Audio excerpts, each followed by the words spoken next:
Alright, so let's copy our contract.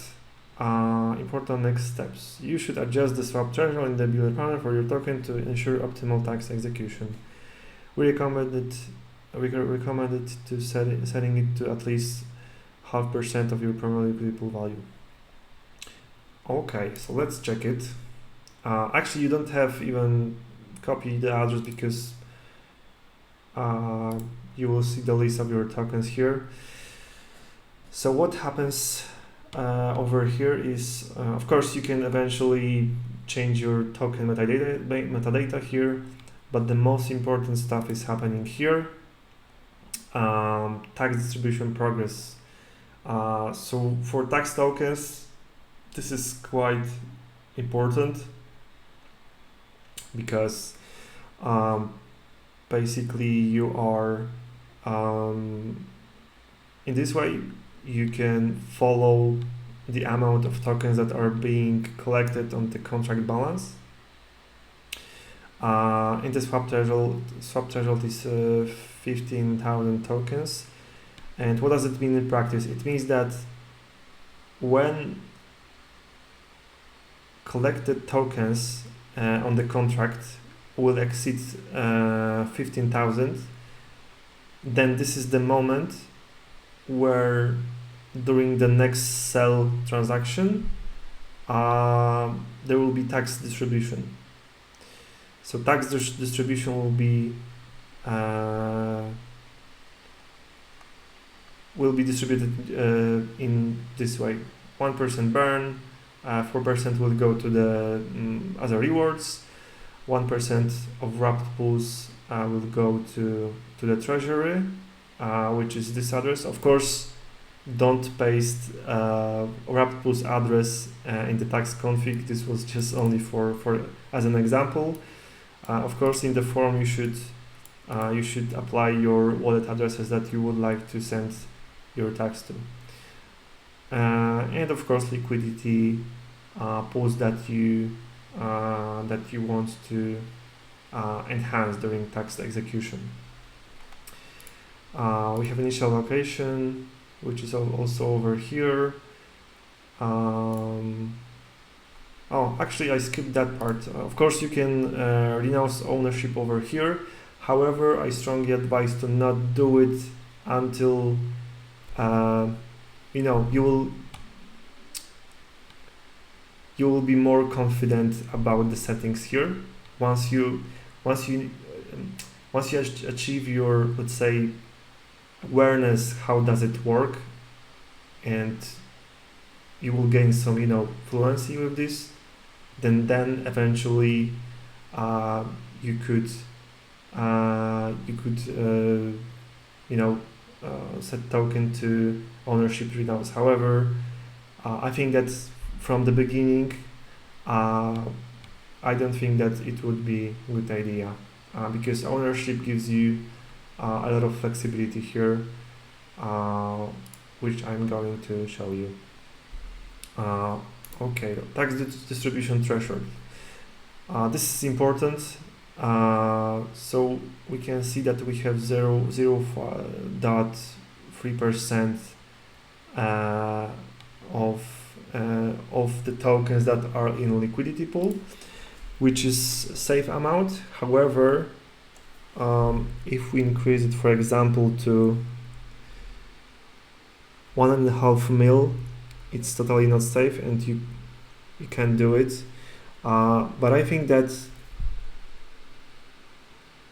3% is safe amount yet. However, if we'll change it to, for example, 9, this amount is quite dangerous already. But I would suggest to start with 1 to 2%, and we'll see how it goes. Generally, you have to track, for example, let's say that you can set it to 2%, and you can see how does it affect the chart. If your chart is going well with such threshold, then you can increase it, because the more thresholds, the more rewards are being distributed, the more tokens are being distributed to your wallet, the more liquidity is being added to the hex and pulse hex. So you have to just control it and then see what is the right amount for you over here. Auto-claim. Auto-claim for reward stacks by default is disabled, but you can of course enable it. It means that basically liquidity providers and holders will not have to claim manually rewards anymore. That can be done here. Tax whitelist. You can check the whitelist, but also you can add some addresses. This address is excluded from tax because this address has been added as a treasury, but it's not treasury, of course. This is wrapped pools address. But generally, we can even exclude this address from the tax anytime. And the same, of course, in the second way. Okay, configuring pairs. Over here we've got the 5 mil Bobby tokens that we have added as an initial liquidity pool. Hex is 0 because we have no transactions so far. Yeah, so if when add to liquidity tax will be executed during tax distributions, then each amount of Bobby and Hex tokens to liquidity pool will be burned. It means that basically these LP tokens will be going to be burned, so there's no way to pull liquidity for these two liquidity pools. And over here we have an option to add liquidity pools with different tokens. I think that I don't know, we have maybe around 20 tokens so far, but of course if you are a builder and if you would like to pair with token which is not here, then please reach out to me or send a message to Telegram or yeah, just let me know what kind of tokens you would like to see and what kind of tokens you would like to pair with. And again, you could also add pair over here and with also customized multiplier. Okay, I think that I should maybe label it somehow because it's not that clear. what is this number? Anyway, this is multiplier, but I will fix that. Okay, and then add rewards. So if you would like to charge your staking contract, you as the owner can send rewards in wrapped pools to your contract, so your liquidity providers or holders will get another boost of your rewards. So this is also kind of cool, I think. Liquidity tax management. So over here, so this balance is the balance of tax which is being collected from this row, which is basically 3%.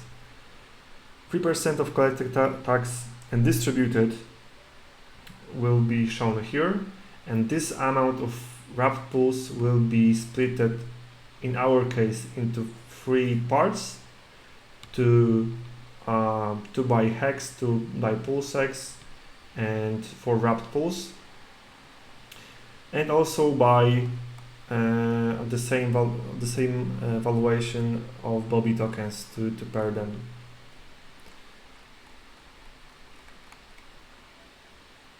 Of course, you can by default adding liquidity is enabled by default during transfers, but for example, if you have noticed that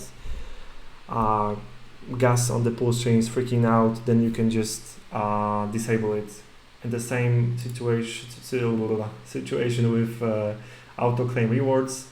Of course, you could turn it on, but if you see that gas is freaking out, then just turn it off. So the people will just pay a bit less gas until the gas will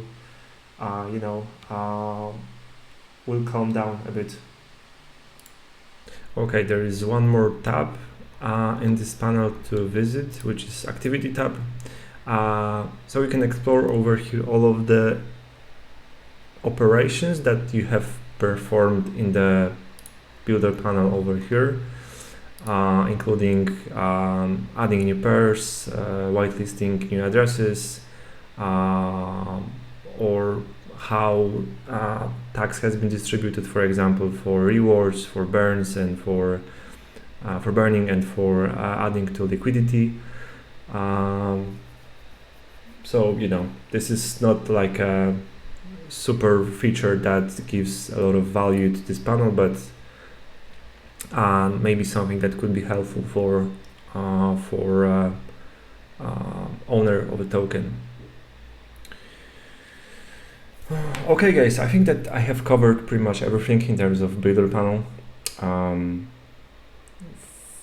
I believe that there will be another video. I'm not sure about what yet, but I'm open-minded, and so if you have any ideas or questions, comments, don't hesitate to reach out to me and ask me anything.